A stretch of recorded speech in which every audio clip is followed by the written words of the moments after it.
Hi, I'm Jackie Tantillo, and this is Should Have Listened to My Mother. What does it mean to be a mother? Is it strictly biological? Is it simply a kindred soul or spirit? Or the warm embrace, letting your child know they'll always be safe in your arms? And what about that tough love thing that mothers are supposed to be good at? My guest, Natasha Levai, is a Russian-Ukrainian home cook living in eastern Hungary with her husband and young daughter. The couple met when Natasha was traveling as a Christian missionary working at a local Hungarian orphanage as part of a missionary team. As a teen, Natasha used to compete in hip-hop dance competitions and took home a third-place medal in a city competition. In sharp contrast, while working at a children's shelter, my guest was homeless, yet lucky to find an extra bed at her place of work. Natasha Levai, it's a pleasure to have you on Should Have Listened to My Mother. I'm so glad to be here. And through the magic of the internet and Zoom, you are in Eastern Hungary speaking to me, and it sounds like you're in the same room with me, so this is really a wonderful opportunity to have you on my show. So we're going to talk about two mothers in your life, your biological mom, and then as you referred to as your spiritual mother. How about if we begin with your biological mother's name? Her name is Tatiana. Okay, and she is Russian. Go ahead. She's Russian. She's Russian, fully, and my father was fully Hungarian. Fully Ukrainian, sorry. And do you have siblings? I have one sister. She's 2 years younger than me, and she's living in Russia right now. There's a lot going on between Russia and the Ukraine and all of Europe, really, and affecting the whole world. So it must be a complicated and tough time for you. It is. It must be very hard. You must be torn in many directions. Yes, it is. You mentioned you and Tatiana had a challenging, still have a challenging relationship? Yes. When we were small, we didn't spend much time with her because she was working very early. She would leave home, come back home very late. And then during the summers, we would be sent to one of my grandmas or a summer camp of some sort. And we didn't spend much time with my family. That's why I don't have even very many memories with my mom. What did she do for work, your mom? At first, she worked in a bank. And then she always worked in some sort of business. Now she's working in a business that builds houses, and she's helping with business plans, with money, accounting, I guess. I don't know exactly, but she's doing something of that sort. And how long ago was it that you actually saw her? It was 5 years ago, partially because of COVID and partially because I just wasn't able to visit Russia in the first couple years, and then COVID hit. And now because of my paperwork and the baby, it would be hard to go. Emotionally, do you have a connection still with your mom? I mean, I know the COVID and these technical issues are involved with seeing her, but do you have a hunger to see her? Right now I don't. I think at first when I left Russia, there were times when I tried to reach out to her and keep some sort of a relationship, but when I ask her, how are you doing? All she says is, I'm doing all right, I'm working. And if I ask for more detail, she says that we'll talk more when you get here. And when I mentioned that it's been 5 years, she says, well, it's okay, you'll be here at some point. And then that's about how far we go in talking about personal stuff. So I don't really feel attached emotionally to her. I don't miss her. Maybe I just miss my sister because we were closer with her rather. Mm-hmm. Does your sister have a good relationship with your mom? No, my sister has a worse relationship with my mom because I don't have hard feelings towards her. I don't have any sort of pain that is always present inside of me towards her, but my sister does, and that makes it harder for her. So I'm assuming maybe that Rochelle, as you refer to as your spiritual mother, was able to help you through or get to where you are today emotionally regarding your mom. Yes. Yes. So tell us how that relationship began with Rochelle, or what do you call Rochelle? Do you call her Rochelle, or do you call Rochelle. you do? Rochelle. Okay. And how old were Yes. you when you met? Tell us a little bit about her. So I was 17 years old when in Russia there was a camp for teenagers, and I was helping there with administrative stuff. And we had American visitors who taught English at the camp. And Rochelle was one of the people who was teaching English. And she invited me and a few other girls to visit her at the apartment she was renting at that time in St. Petersburg, Russia, where she came to visit for the camp. And I think what kind of touched me the most at that time is I remember one day when I was helping them get around town, translate for them. We were all tired. And by the end of the day, at around midnight, we were about to go to sleep. And she was asking questions. She started asking me questions. How am I doing? About my family, about my job, my studies. And I remember that it was different, that nobody really ever asked me these questions, especially when we're all tired and they want to go to sleep. So I felt that probably the conversation is going to end soon, but she continued asking questions and talking with me through different areas of what I was bringing up, I guess. And we stayed up until 2 a.m, I think. And that was something that stayed with me forever, because nobody ever did that for me until that point. And that's how our relationship started. Then she went back to the States in a few days and continued reaching out to me through Skype, through Facebook. And it was funny because my English wasn't that good, yet I was assigned as a translator for them. It was awkward at times, but she was very intentional on reaching out to me. I guess she felt that I had that thirst for a mother figure. Here you have, like you said, you're exhausted and you're meeting this woman who is really concerned, and she's interested about how you're holding up emotionally and mentally, and you felt comfortable enough to open up to her. So she left, and you communicated via email or phone calls, or? At first, we communicated through messages on Facebook, and then sometimes we would talk on Skype. But then she came back and visited Russia twice a year from then on.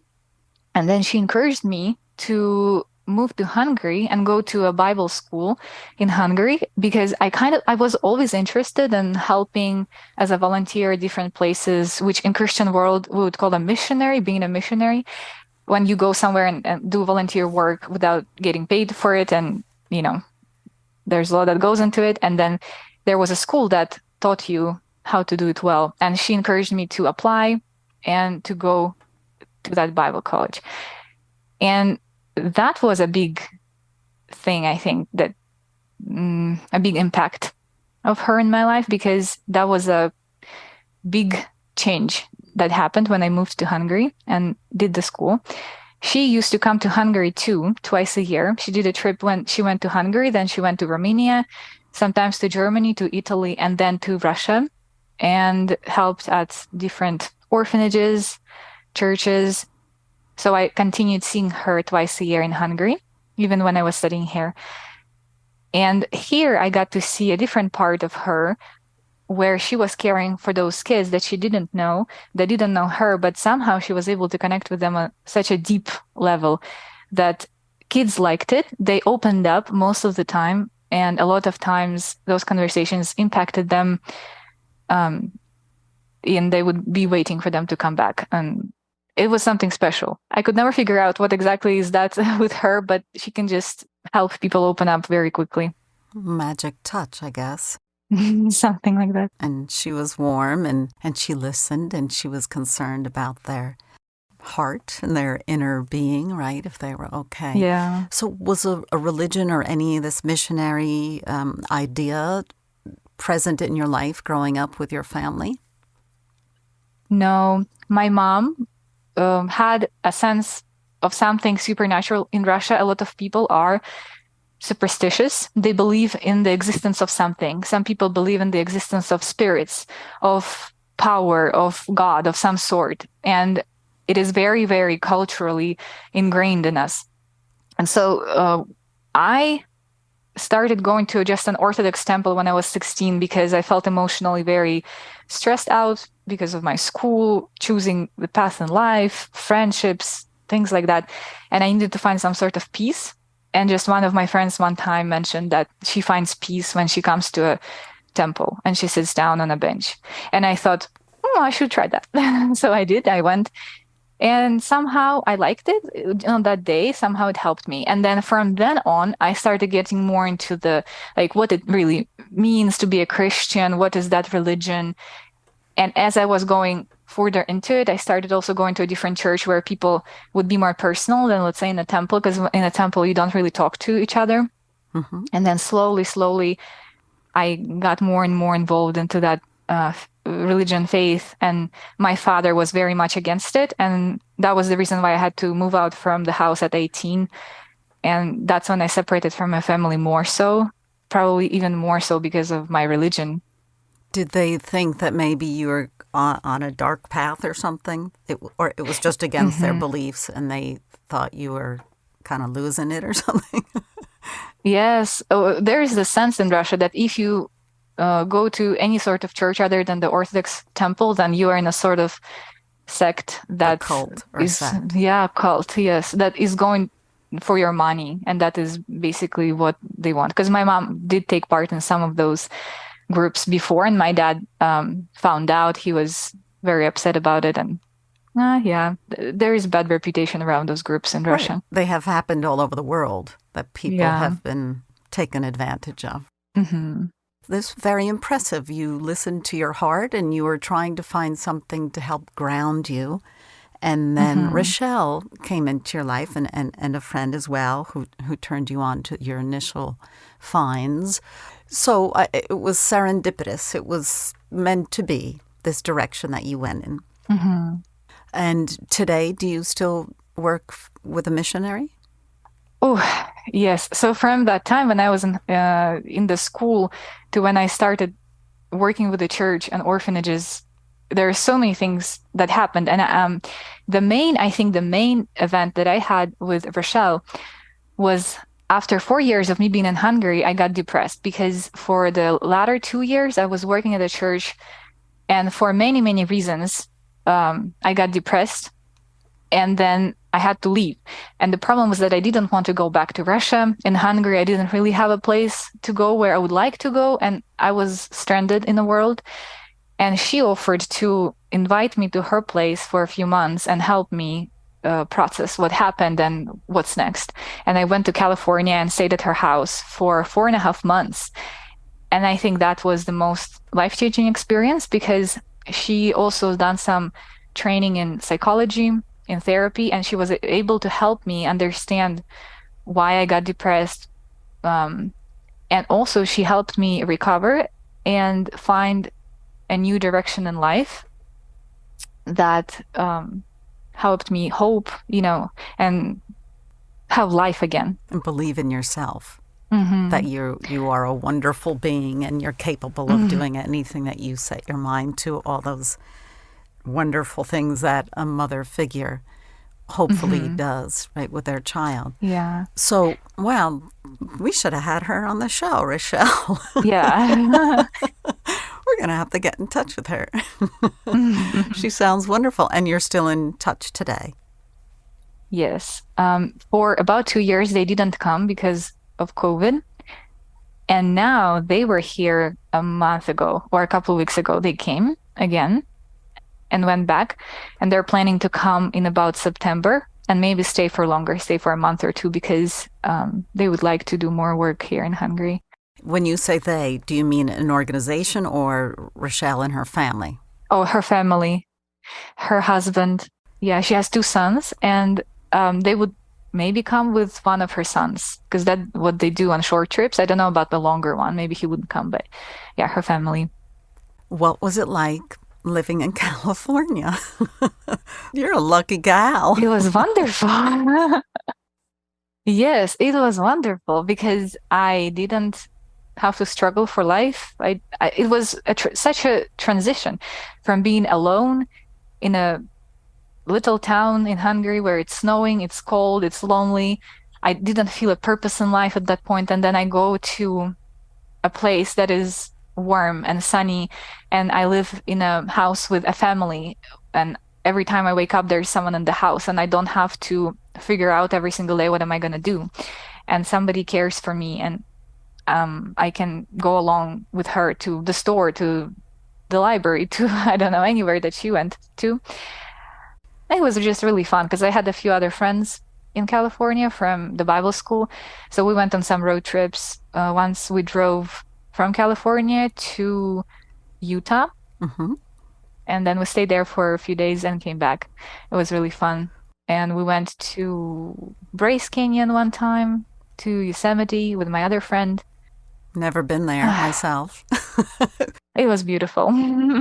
You're very lucky. I know. You mentioned in some of your writing, I think, which is on your website, that we'll talk about in a little bit, of how you were in kind of a dark, cold place geographically, and you dreamed of being in a sunny place in the woods, out in nature, with your home smelling of beautiful, freshly baked apple pies and breads and sweets and things. How did Rochelle, in addition to what you've already shared with us, how did she encourage you or support you to continue in the direction that you had dreamed of? Whew. She always encouraged me to find what is my calling in life. I guess she didn't encourage me towards any specific thing in life. She definitely has a heart for kids that don't have parents. And that's what she was inspiring me also to move towards, to help the kids. And she didn't really have a vision like I did about, living in a very calm place because she comes from a different background.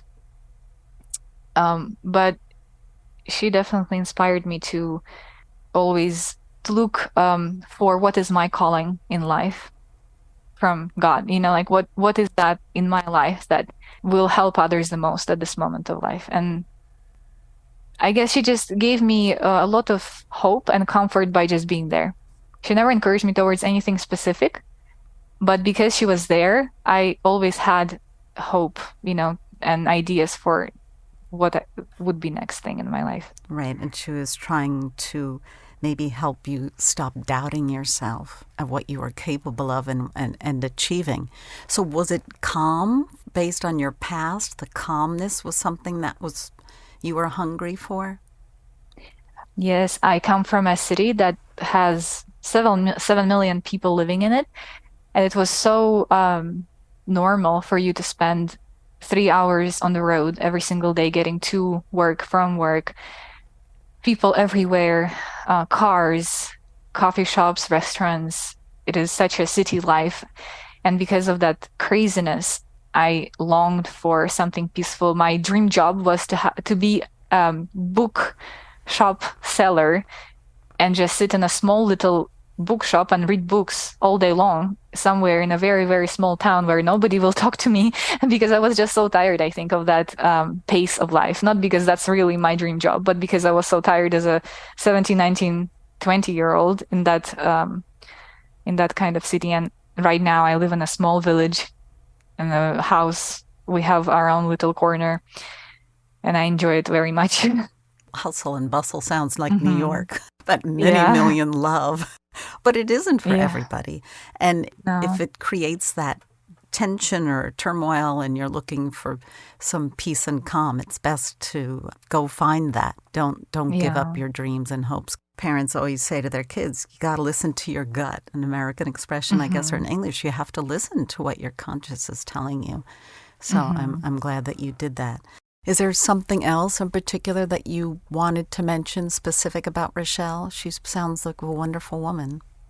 She is. I think she deserves her own book because of all the things that she's done. And I think probably the main characteristics of her is that she is very personal. She feels very deeply. And when somebody shares their story with her, she's ready, to feel it, to cry with them, to laugh with them. And I think that is what is the most healing in talking with her, is that when you share something difficult, she cries with you. And I think not everybody can do that. And I think that is what a lot of times can bring healing to a difficult story. Well, crying is a huge part of the healing process. Hmm. And yeah, people that are struggling, either they don't know how to cry or they've never been allowed to cry, or it's can be Hmm. very complicated, but it's like, the pressure valve is released. Hmm. And Yes. that's wonderful. So, when's the last time you were in touch with Rochelle? A couple days ago. We still talk on Messenger a lot. And last time I saw her in person was maybe 2, 3 weeks ago when they came over to our house for dinner. Oh, that's great. That's wonderful. Hmm. What did you make? Because we're going to get into talking about your Oh, cooking work. I wanted to make something great, but unfortunately, Rochelle has so many health problems that she is allergic to a lot of things. And so she's kind of vegetarian. She can have boiled chicken, gluten free, cannot eat certain vegetables, spices, things like that. Mhm. So I literally just baked chicken with salt and made some rice with vegetables, which wasn't as tasty, but that was something that she could eat. What would be because I know your husband has diet restrictions as well, but what would be a traditional Ukrainian Russian meal? Uh-huh. I think the most popular one is borscht. That's originally Ukrainian. And it's very important to mention it is Ukrainian because many Russians think it is Russian, but it is Ukrainian. And on the website, people did comment on my post when I wrote something like Russian borscht. Somebody commented saying it is not Russian, it's Ukrainian, and it's true.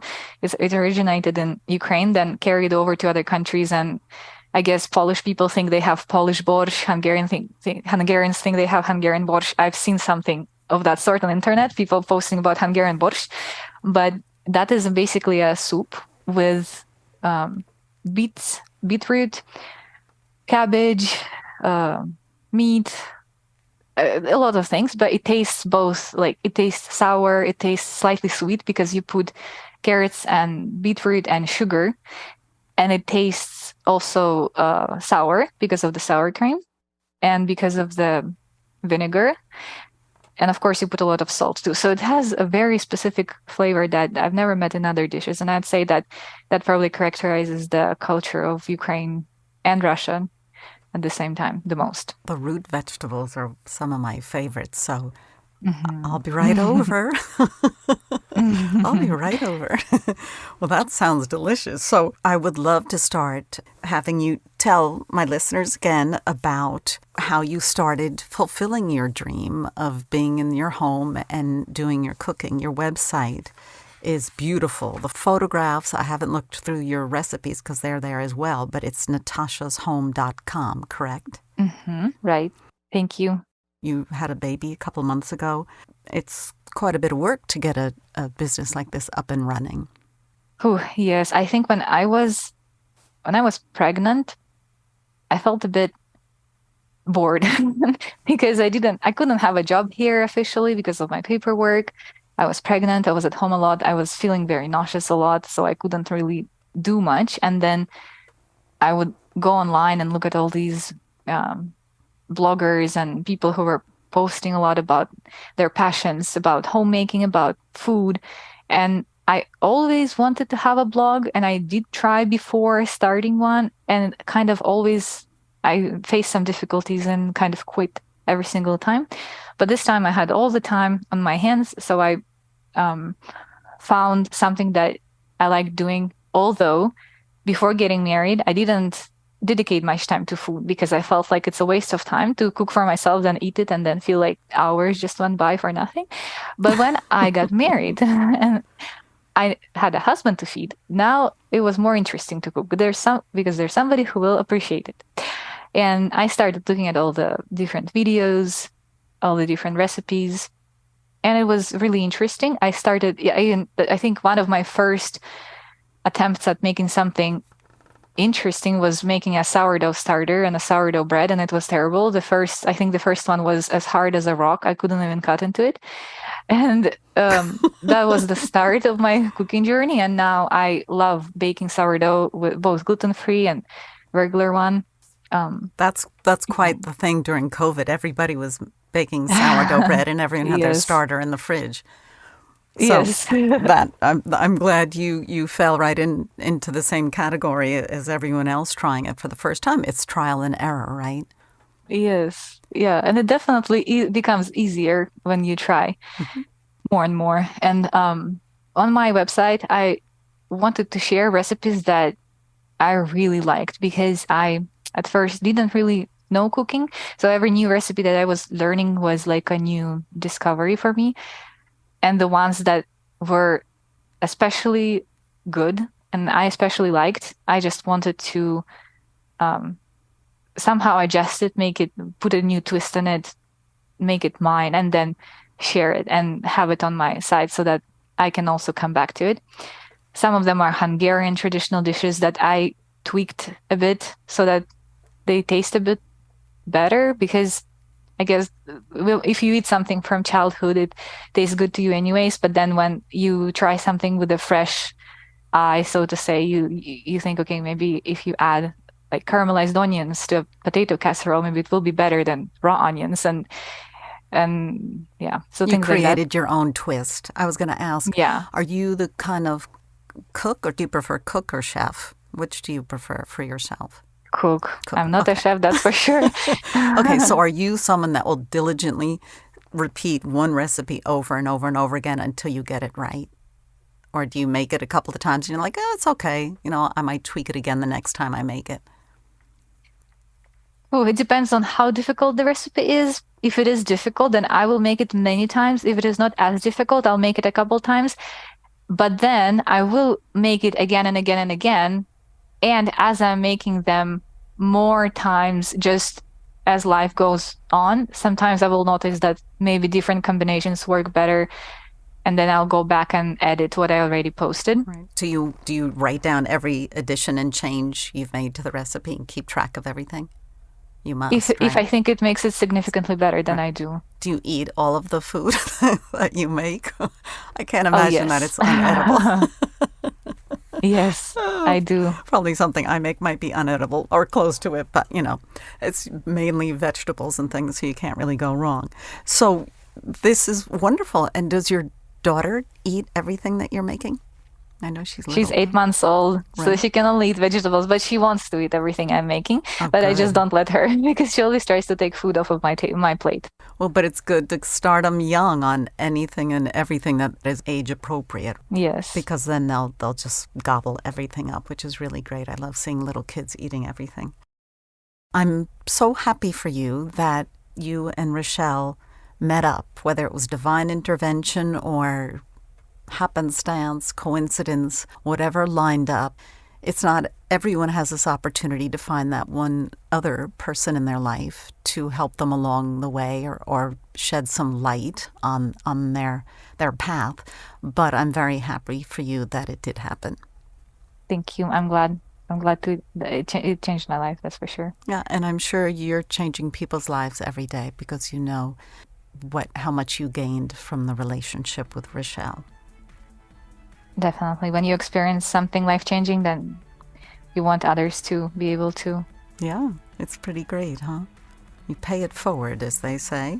So Natasha's Yeah. website, one more time, is natashashome.com. The photographs are, again, I'll repeat myself, they're really, really beautiful. So I thank you. Your English is phenomenal. I could Thank never you. go to Hungary and speak any other language other than English. So you should be really proud of all that you've accomplished. Thank you. And I thank you for joining us on Should Have Listened to My Mother. Thank you. It was nice to talk to you.